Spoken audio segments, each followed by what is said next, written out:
edición de Estudios Bíblicos del estudio de Tesoros del Cielo. Vamos a hablar con el Señor y darle gracias por permitirnos estar juntos.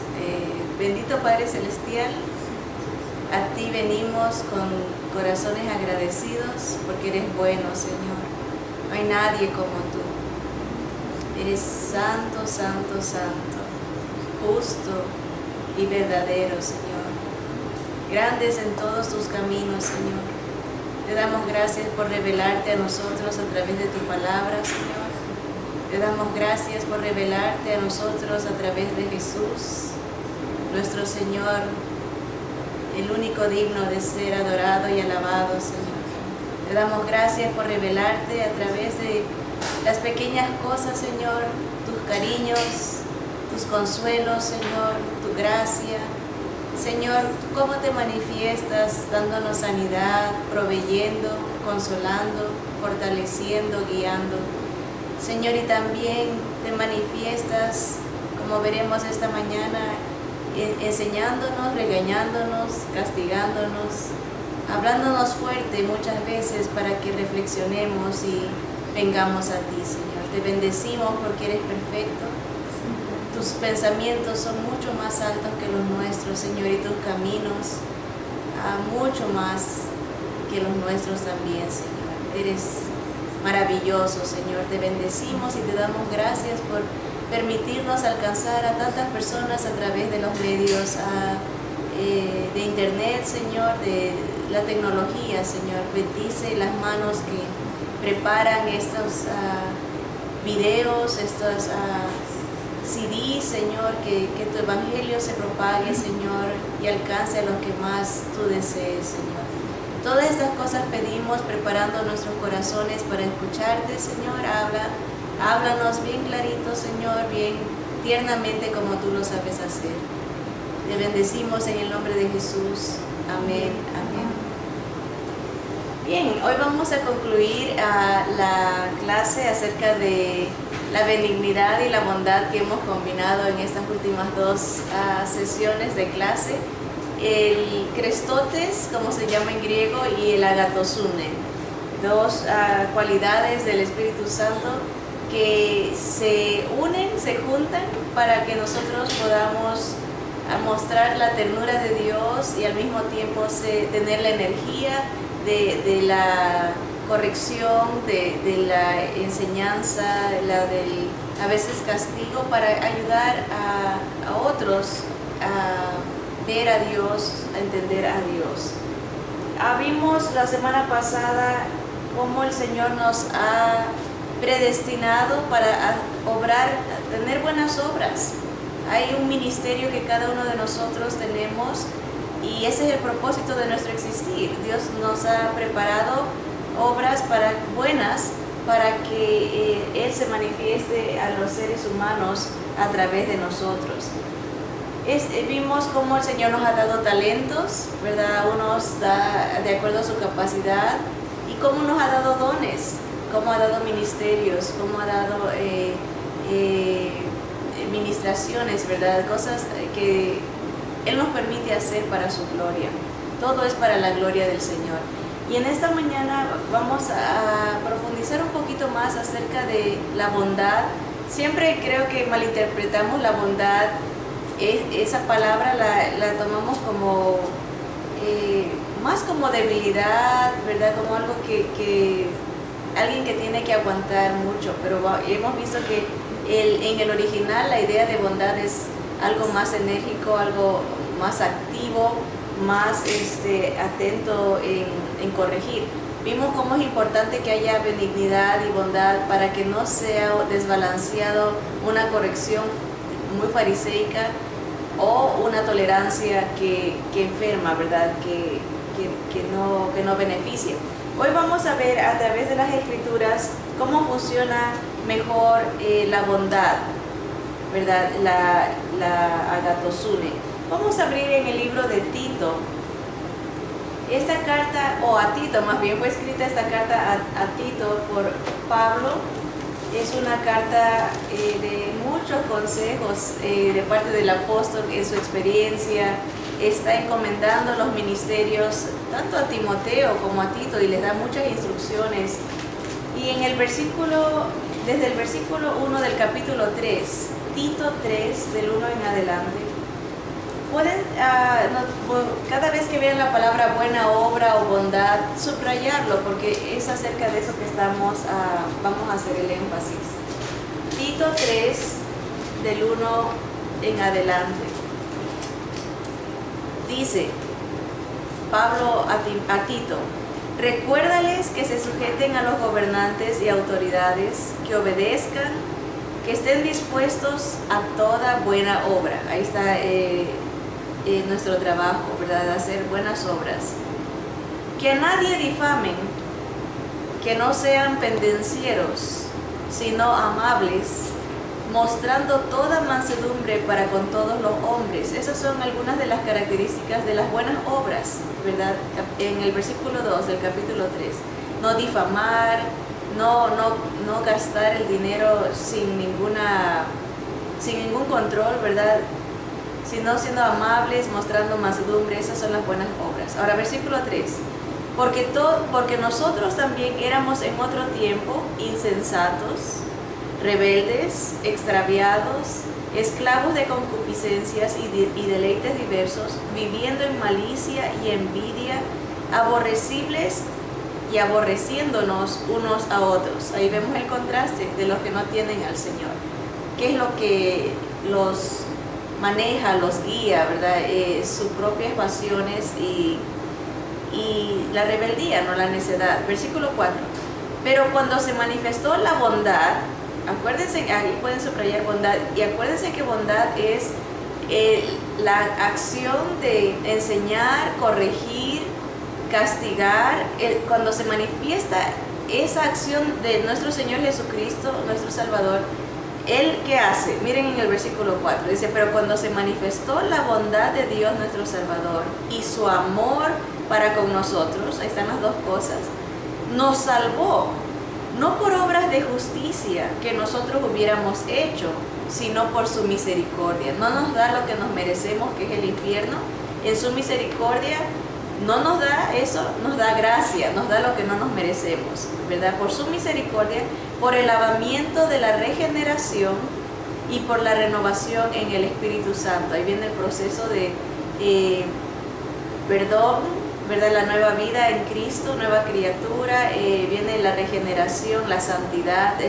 En un versículo se resume un proceso milagroso que sucede en la persona que acepta al Señor como su Señor, como su dueño, como su Salvador. Entiende por la bondad de Dios, de Jesús, y su amor y la misericordia de Dios, recibe el perdón de pecados, recibe una nueva vida y la regeneración. Sigue la cosa en el versículo 6, dice: el cual el Señor Jesús derramó en nosotros abundantemente por Jesucristo nuestro Señor. Él habla del Espíritu Santo. Lo tenemos en nosotros abundantemente a través, es el Espíritu de Jesús, es su mismo Espíritu está en nosotros, ¿verdad? Por la misericordia, la gracia de Él mismo. Ahora, versículo 7. Para que justificados por su gracia, por ese regalo que no nos merecemos, viniésemos a ser herederos conforme a la esperanza de la vida eterna. Palabra fiel es esta, y en estas cosas quiero que insistas con firmeza, para que los que creen en Dios procuren ocuparse en buenas obras. Otra vez ahí está. Estas cosas son buenas y útiles a los hombres. ¿Ven? Cómo se combina la bondad de Dios, esa corrección, esa enseñanza, ese castigo a veces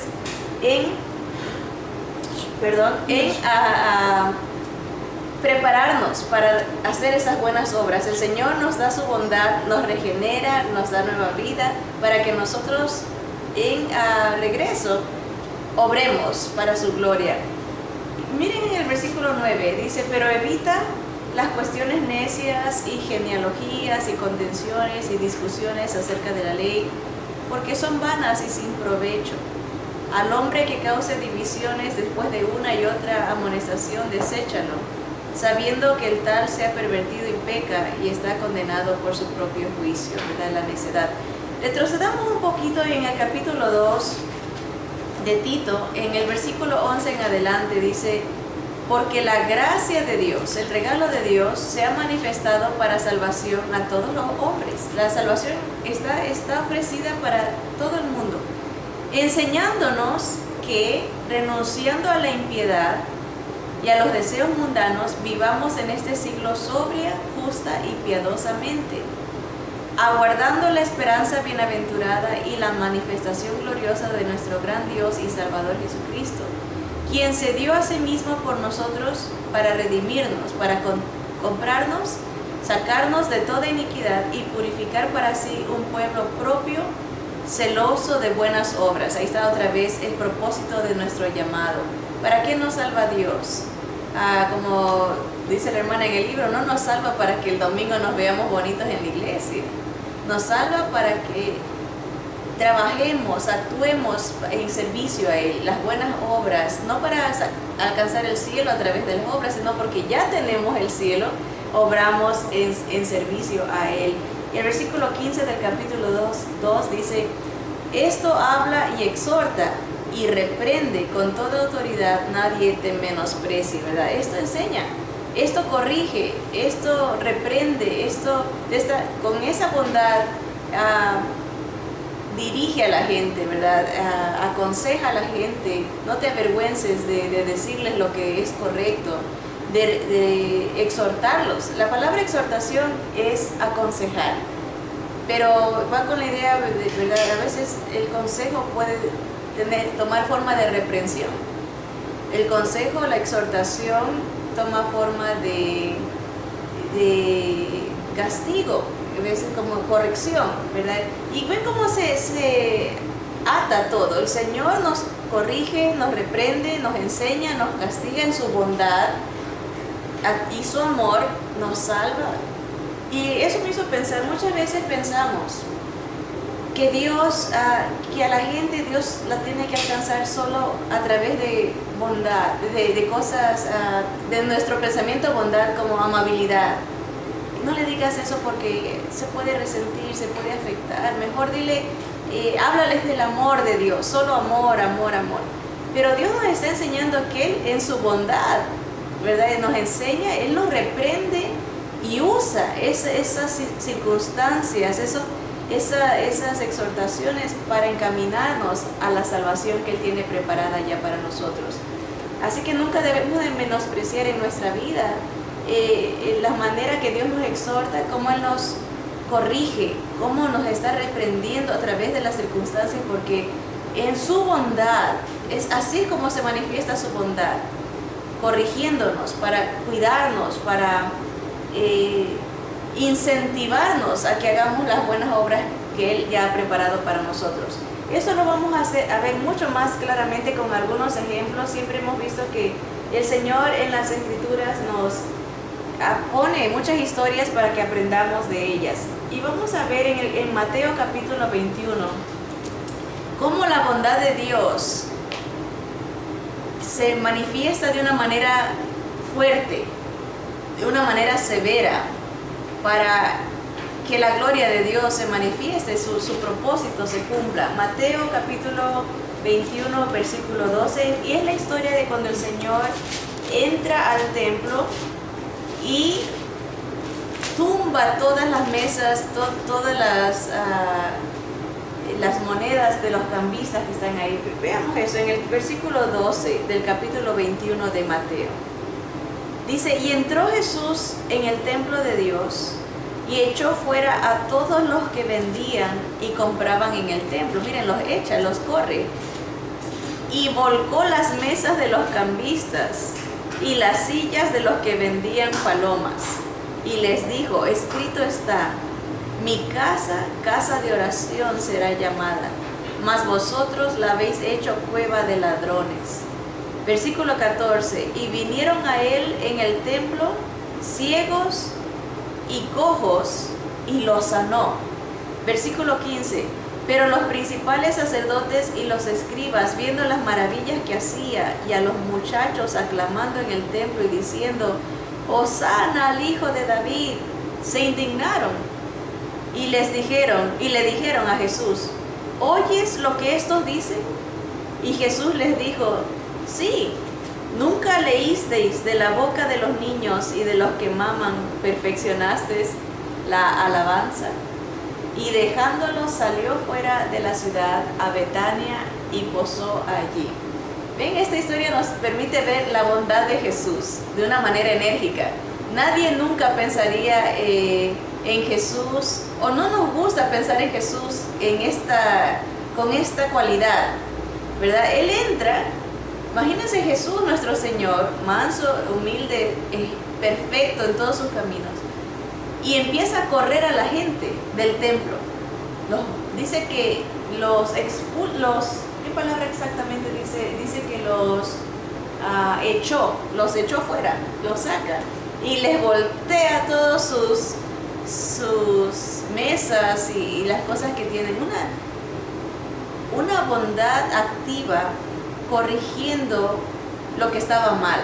Estaba mal que hagan de la casa de Dios, como él dice, una cueva de ladrones, un negocio, vendiendo aquí, haciendo cambio de monedas para sacar provecho de las cosas de Dios.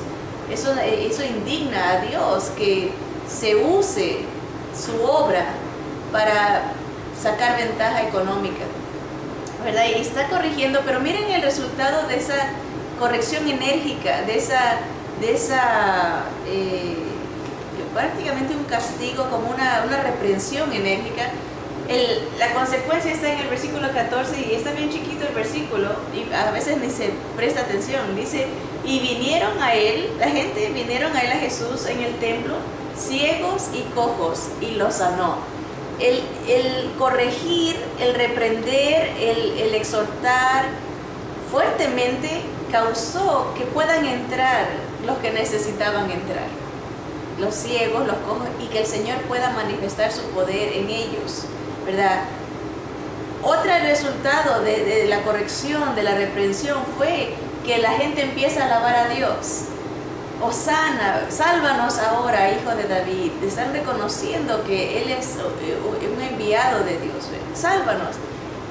Obviamente viene el resultado también positivo, hay resultados negativos. Viene la envidia, viene la indignación de los líderes religiosos hacia Jesús. Y el Señor nomás les contesta bíblicamente, le dice: está escrito, ¿no?, que de la boca de los niños y de los que maman, de los bebitos, va a salir la alabanza. Perfecciona Dios la alabanza. Pero todo empieza con esa corrección, con esa bondad de Jesús, ¿verdad? Abrió paso para que no haya impedimento, que porque tal persona no tiene dinero, o porque tú no das esto, porque eso hacían los cambistas. Compra una ovejita para sacrificar a Dios, compra esto. Están vendiendo y haciendo comercio de las cosas de Dios. Y mucha gente limita, dice: si tú no mandas dinero, si no mandas dinero no recibes la bendición. Tantos programas de radio causa indignación. Esa bondad de Dios nos transmite su espíritu cuando uno escucha que se hace comercio del evangelio.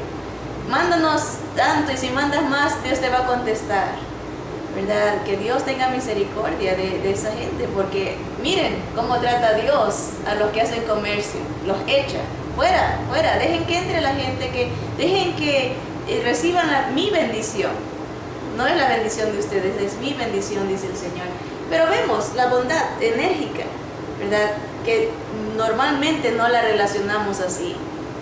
Vemos, generalmente los cuadros pintan a Jesús, ese buen pastor cargando a la ovejita, ¿verdad? Esa ternura, la benignidad de Jesús se presenta, pero no nos gusta ver la bondad. Cuando Dios corrige a alguien para atraerlo a la verdad, cuando Dios permite alguna circunstancia de enfermedad. Eso vamos a ver en el siguiente ejemplo. Veamos en segundo libro de los Corintios. Aquí vemos en el capítulo 12, del versículo 7 al 10, lo que Pablo está experimentando. La bondad de Dios de una manera que no nos gusta ver. Y hasta a través de un aguijón en su carne, ¿verdad? Muchos interpretan eso era una enfermedad en sus ojos.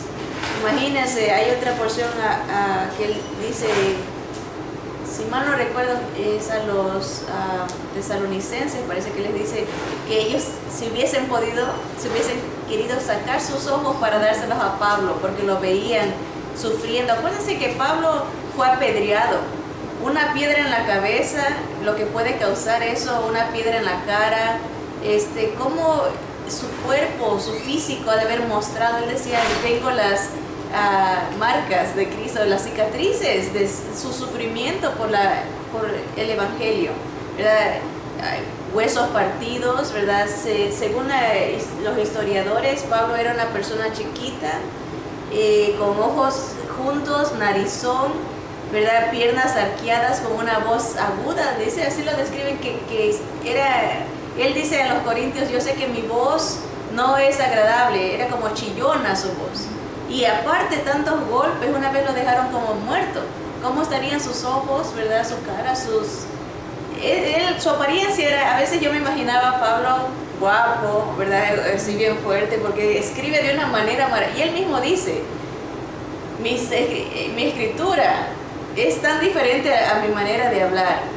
Él lo reconoce, que la gente debe haber dicho, ay, ahí viene Pablo con su voz chillona, ¿verdad? Y su apariencia tan fea. Y aquí le está diciendo por qué el Señor permitió eso en su vida, en su bondad, en la bondad de Dios. Versículo 7 del capítulo 12. Y para que la grandeza de las revelaciones no me exaltase desmedidamente, me fue dado un aguijón en mi carne, un mensajero de Satanás que me abofetee, para que no me enaltezca sobremanera. Respecto a lo cual 3 veces he rogado al Señor que lo quite de mí. Y me ha dicho, el Señor le respondía, bástate mi gracia, el regalo que Dios nos ha dado en la salvación, porque mi poder se perfecciona en la debilidad. Por tanto, decía Pablo, de buena gana me gloriaré más bien en mis debilidades, para que repose sobre mí el poder de Cristo. Versículo 10. Por lo cual, por amor a Cristo, me gozo en las debilidades, en afrentas, en necesidades, en persecuciones, en angustias, porque cuando soy débil, entonces soy fuerte. Bien, aquí vemos la manifestación de la bondad del Señor. Toda la manifestación de bondad del Señor siempre van a ser para nuestro provecho. En el primer ejemplo vimos el provecho de la gente que buscaba a Jesús. Dios abre el camino para que lo puedan alcanzar y manifestar su poder y recibir gloria. En este caso hay otro provecho. Pablo lo dice específicamente, para que no me gloriase desmedidamente, para que no me exaltase, para que no me enalteciese, para mantenerlo humilde.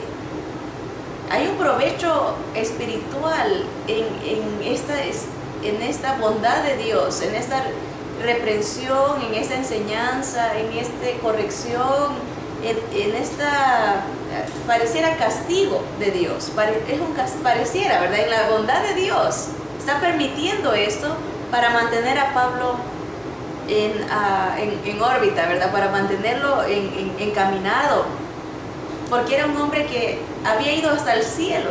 Dice, y esto es importante entender, él dice, conozco un hombre, si en el cuerpo no lo sé, fuera del cuerpo no lo sé, estaría muerto, no lo sé. Lo único que sé es que se le permitió ver cosas que no se le permite hablar. Es palabras indecibles, no puedo decirlas. Y eso es importante saber, porque mucha gente dice, yo he ido al cielo y he visto y empiezan a decir cosas. A Pablo no se le permitió decir lo que vio en el cielo. Pero eso puede causarle que él vio, ¿cómo nos sentiríamos nosotros? Oh, Dios me escogió a mí, yo he visto el cielo. ¿Cuánta gente es lo primero que quiere decir? Yo tengo un estatus VIP, muy elevado, ¿verdad? Tengo una entradita, soy amigo de Dios, ¿verdad? Aquí Dios me dice, entra, ¿verdad? El VIP es la palabra de very important person, una persona muy importante. Cuando uno va a una fiesta o a alguna reunión, tiene que tener el ticket, ¿verdad? Que tiene derecho a entrar. Y a veces hay gente que pretende tener ese derecho y presume. Y Pablo está diciendo, yo estuve ahí y Dios me dijo, no puedes decir nada. Palabras indecibles que no le era dado expresar a la gente. Él no podía hablar de eso. De todas maneras, Dios sabe la inclinación de orgullo que tenemos y permite en su bondad que una enfermedad o este aguijón en su carne, dice, en mi carne me esté molestando. Pero dice, he aprendido. ¿Cuál fue el provecho? Aprende humildad, se mantiene encaminado en la voluntad de Dios y aprende a gozarse, que es una cosa fuera de serie. Aprende a gozarse en las angustias, en las necesidades, en las pruebas, en las persecuciones.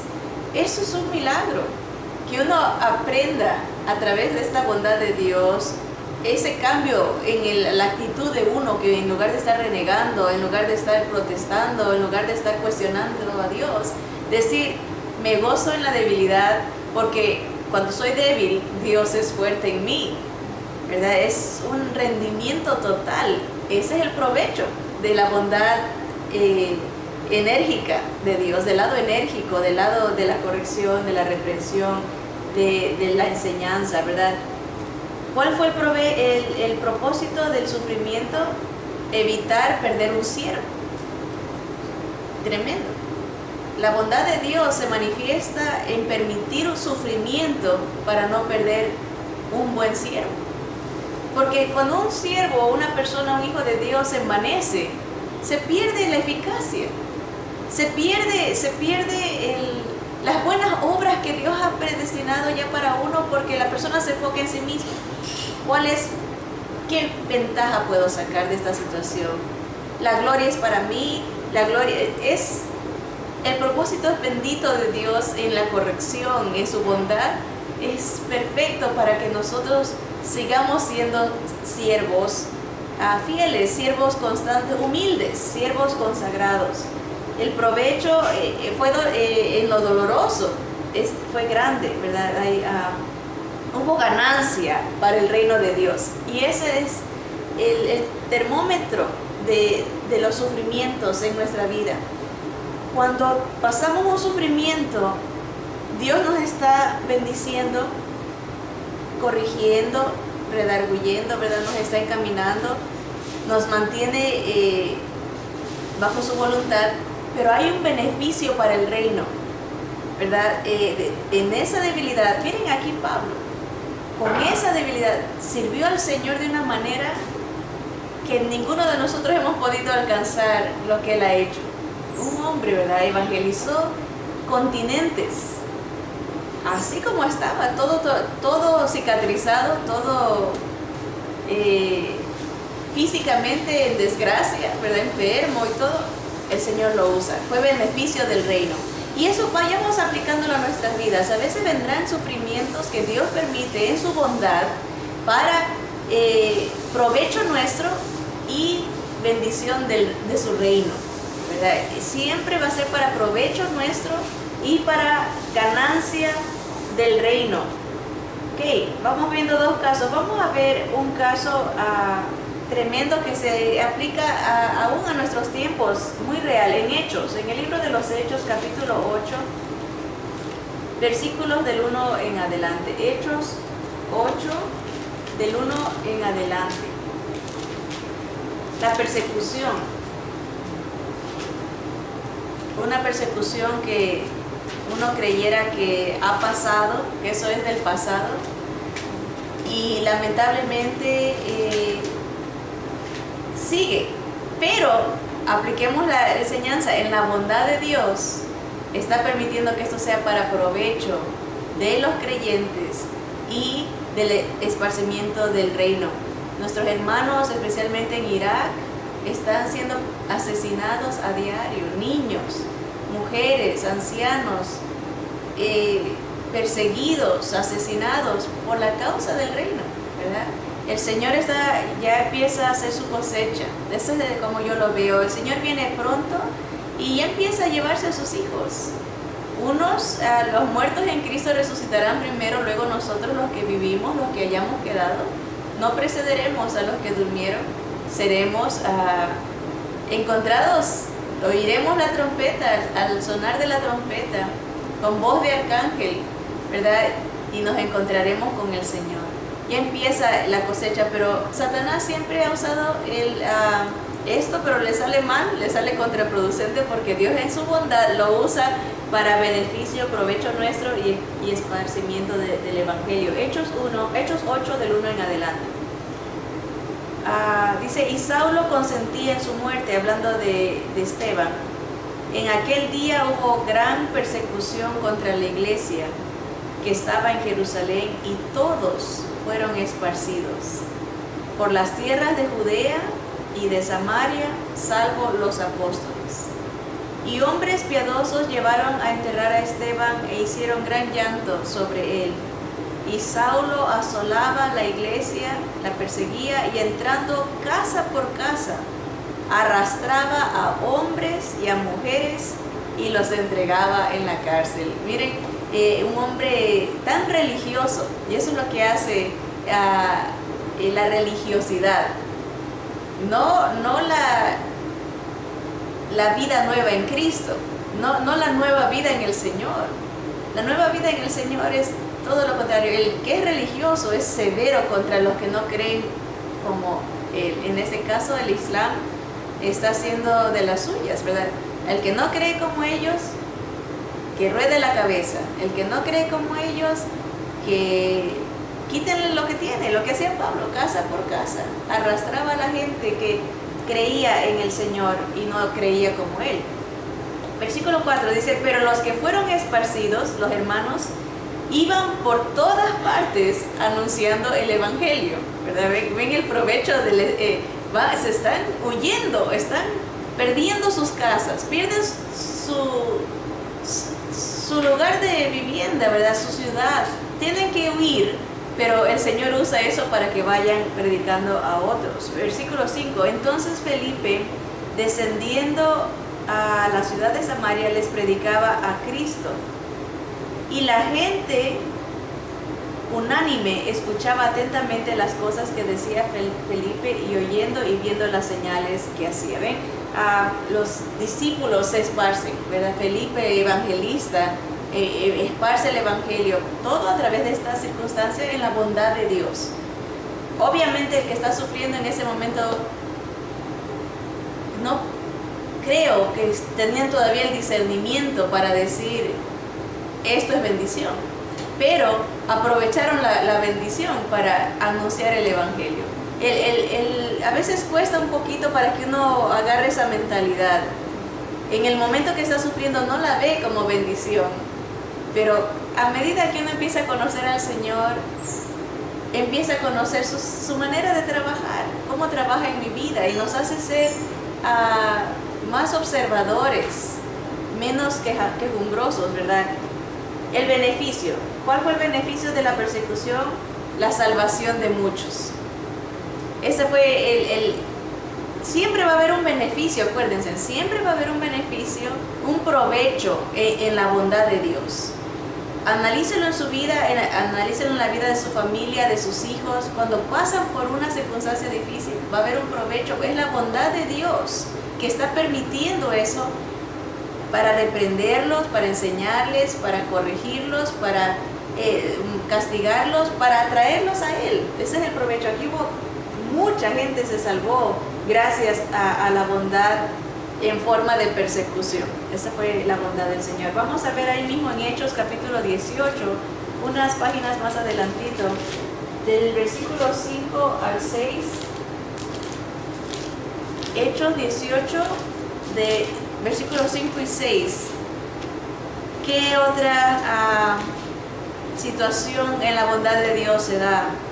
Dice, y cuando Silas y Timoteo vinieron de Macedonia, Pablo estaba entregado por entero a la predicación de la palabra, testificando a los judíos que Jesús era el Cristo.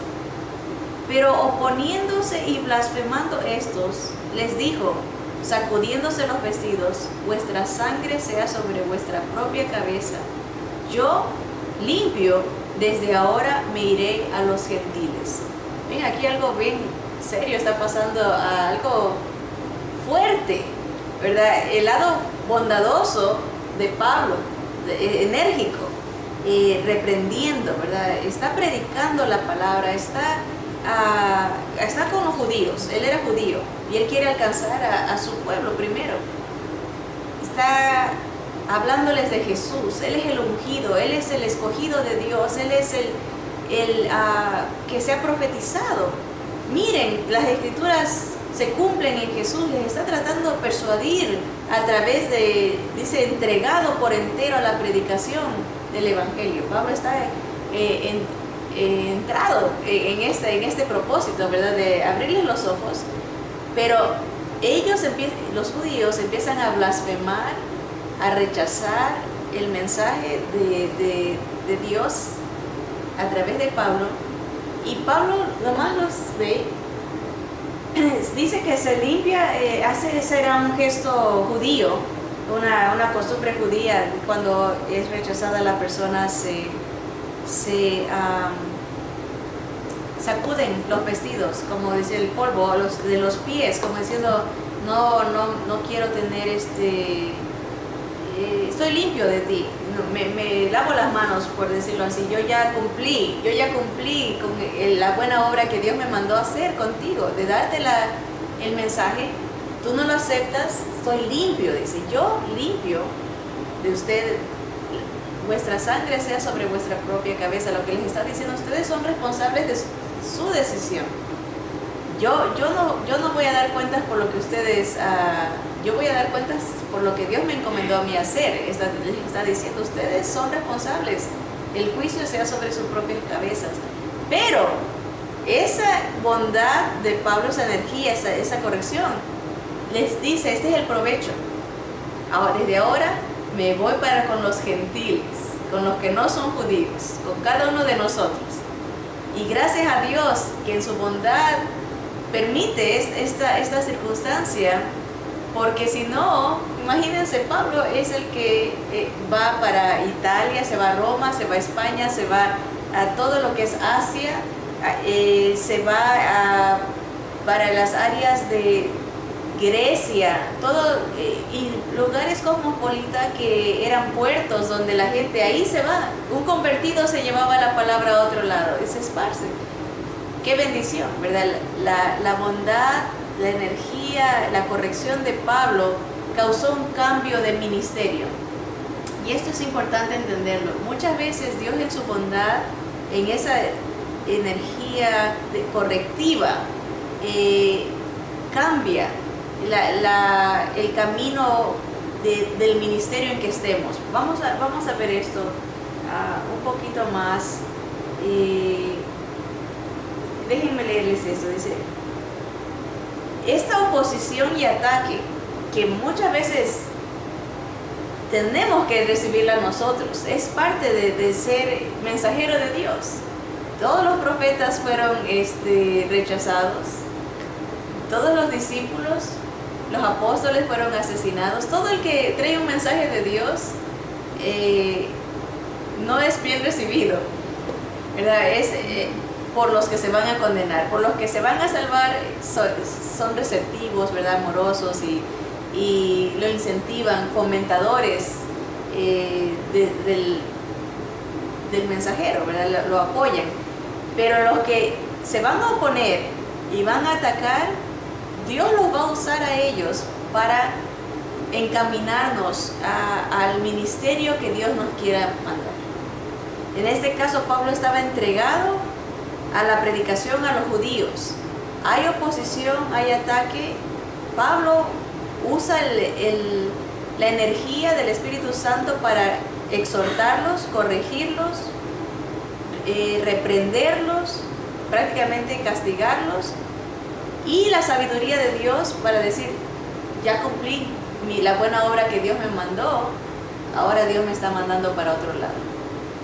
¿Verdad? ¿Cómo aplicamos eso a nuestra vida? A veces estamos nosotros exhortando, corrigiendo, reprendiendo prácticamente en la bondad que Dios nos ha dado con su Espíritu, y cumplimos el propósito. Ya cumplimos, ya podemos decir, mira, yo ya estoy limpio, ya te di el evangelio, ya te di la verdad, tú no la quieres aceptar, allá tú, yo ya cumplí con la obra que Dios me mandó, ahora me voy a enfocar, Dios me manda a otra cosa, ya no me manda a tener esa tolerancia, porque aquí están blasfemando de Dios, están ofendiendo a su ungido, a Cristo, están rechazando el amor de Dios.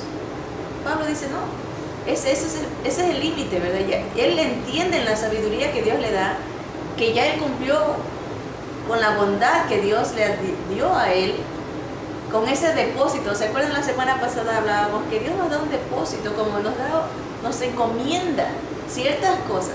Ya cumplí, ahora entendió perfectamente que Dios lo está dirigiendo a otro ministerio bendito, que era alcanzarnos a nosotros, los no judíos. Todos entramos ahí, ¿verdad? Latinos, negros, blancos, chinos, de todos los colores, entramos ahí por la gracia de Dios. Provecho para el reino, provecho para nosotros, los que vendríamos después.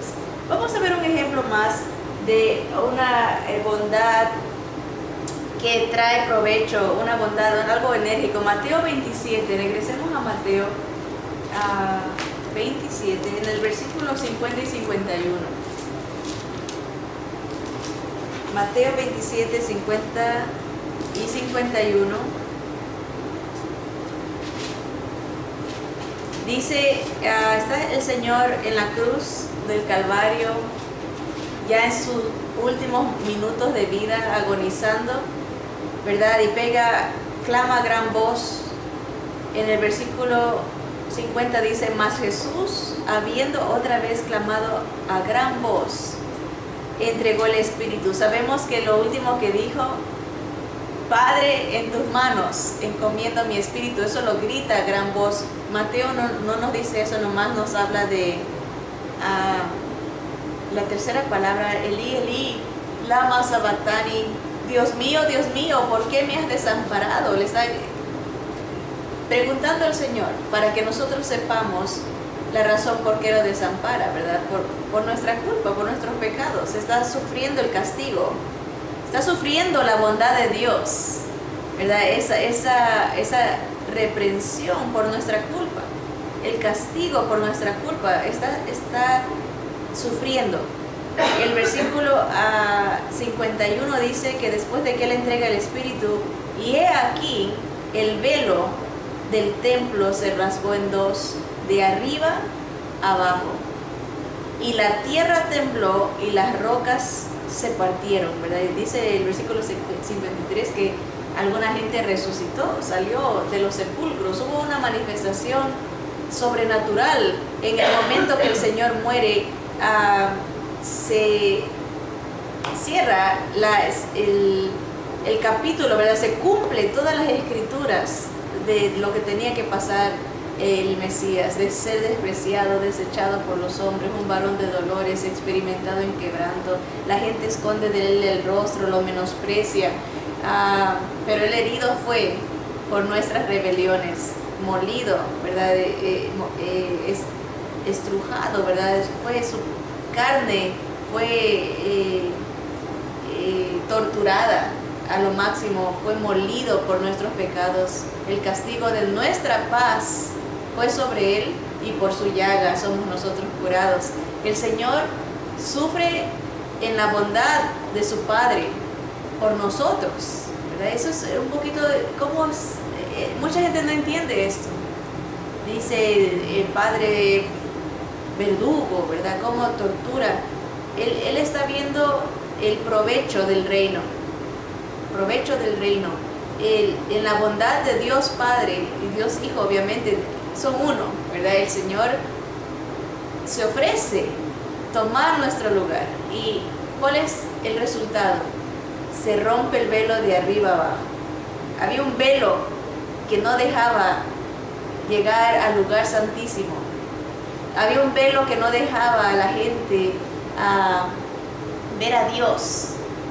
Jesús lo rompe de arriba abajo, no, para que nadie diga fue un truco, lo rompieron de abajo para arriba, se rompió de arriba abajo. Dios abre el velo a través de la sangre de Cristo para que todo aquel que en Él cree no se pierda, mas tenga vida eterna. Jesús en su bondad tiene que pasar sufrimiento. La bondad es enérgica, la bondad es activa.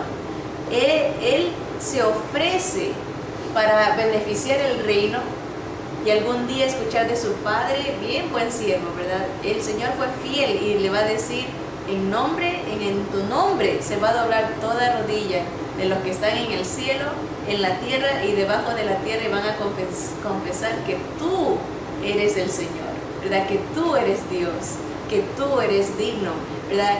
El Señor, dice Efesios, Pablo nos dice en la carta a los Efesios que Él, o Filipenses más bien, les dice que tengamos este sentir que hubo en Cristo Jesús, que siendo forma de Dios, no se aferró a ser Dios, sino que se humilló a sí mismo y se hizo hombre, ¿verdad? El Dios hombre, tomando forma de siervo, ¿verdad?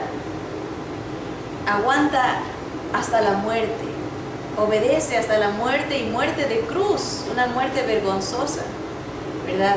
Pero todo con un propósito, para que en Él, en el nombre de Jesús, se doble toda rodilla. ¿Ven? La bondad de Dios manifestada en lo máximo, ¿verdad? Soportando la reprensión, el castigo, para que nosotros seamos libres, ¿verdad? Y Él nos enseña, usen este don, usen este fruto del Espíritu Santo combinado con la ternura de la benignidad para alcanzar a otros, para expandir el reino. ¿Cómo? Exhortando, enseñando, lo mismo que hace la palabra. La palabra es nuestro ejemplo, es útil para enseñar, para redarguir, para corregir en justicia, para instruir y corregir en justicia, a fin de que el hombre de Dios sea perfecto, enteramente preparado. La perfección se ve en que se tiene la habilidad de hacer lo correcto, se tiene la habilidad de hacer la buena obra a la que Dios lo ha mandado. Y eso somos nosotros. Nosotros debemos de ser Biblias vivientes. ¿Cómo? Útiles para instruir, para corregir, para redarguir, o sea, convencer a la gente, útiles para instruir en justicia, a fin de que las personas sean también enteramente preparadas para la gloria de Dios, ¿verdad? La bondad de Dios se manifiesta en nosotros a través de Cristo para que nosotros seamos su bondad, ¿verdad? No ese lado de la paloma, no, sino más bien el lado de la serpiente, ¿verdad? Tener esa tenacidad, esa prudencia, ¿verdad? De cómo usar la sabiduría de Dios en las diferentes circunstancias para corregir, para instruir, para bendecir y expandir el reino, ¿verdad? Ese es el propósito de la bondad. Cuando usted se encuentre con alguien que solo está criticando, apuntando, pero por beneficio propio o por vanagloria, puede saber que eso no es bondad. La bondad siempre va a tener el propósito de expandir el reino, va a tener el propósito de traerle gloria a Cristo, ¿verdad? ¿Cómo se ve eso? A veces circunstancias en la vida tendremos que corregir para guiar a otros al Señor, para en este caso vimos el caso de cómo el Señor castigó para que se manifieste su gloria, su poder, las enfermedades, como Dios las usa en su bondad para mantenernos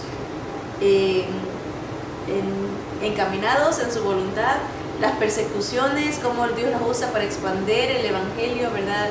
En su bondad, la obstrucción, la oposición, como Dios la usa para uno indicarle que hay un nuevo ministerio para uno, ¿verdad? Eso requiere mucha sabiduría. Hay veces que uno se encapricha y dice, no, quiero demostrar que Dios triunfa, pero más es algo personal. A veces es un capricho personal, pero tenemos que tener la sabiduría.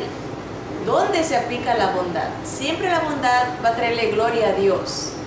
No va a ser gloria para nosotros, de que sepan que lo que yo digo se tiene que hacer y lo que yo digo eso es lo correcto. No, le va a traer la gloria a Dios.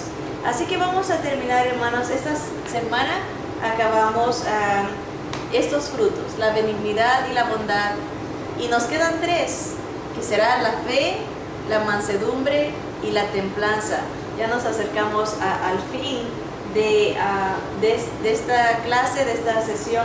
Quisiera terminar leyéndoles esto, hermanos. Dice,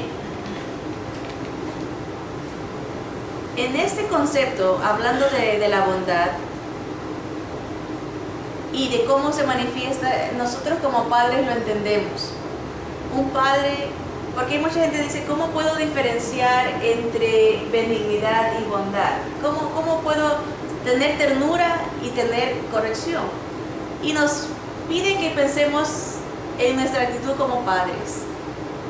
Cuando uno corrige a su hijo, uno siente y sabe cuándo es un límite, cuándo se pasa de una corrección a un abuso, ¿verdad? Entonces, como cristianos, si tenemos ese discernimiento, vamos a entender cuándo está correcto y cuándo ya pasa a ser un abuso, ¿verdad? Y esto es lo que dice la hermana con esa idea. En este concepto vemos una razón básica por la que Dios solo confía el fruto del Espíritu a quienes son llenos del Espíritu. No, una persona que no tiene el Espíritu de Dios no tiene ese balance, o que no se deja guiar por el Espíritu, va a ser muy achacadora, muy insensible a la situación y no va a tener el balance que Dios quiere. Ahora, debemos estar entregados a Dios a fin de ser canales adecuados para una confrontación bondadosa. El yo no puede intervenir porque debe estar crucificado para que el Espíritu sea liberado en usted. Por lo tanto, la bondad nunca es un tema personal, ni una plataforma para el lanzamiento de nosotros mismos, ni para ganancia personal. Nunca es el medio por el cual nos defendemos a nosotros mismos o imponemos nuestras opiniones. Recuerde, las buenas obras siempre son asignadas, nunca producto de nuestra iniciativa. Oh amado, mi oración es que hoy todos hayamos aprendido que la agatosune, la bondad, el celo por lo bueno, es un depósito que se nos confía. Y no se puede confiar en que hagamos buenas obras, sino hasta que la palabra de Dios haya hecho su buena obra en nosotros.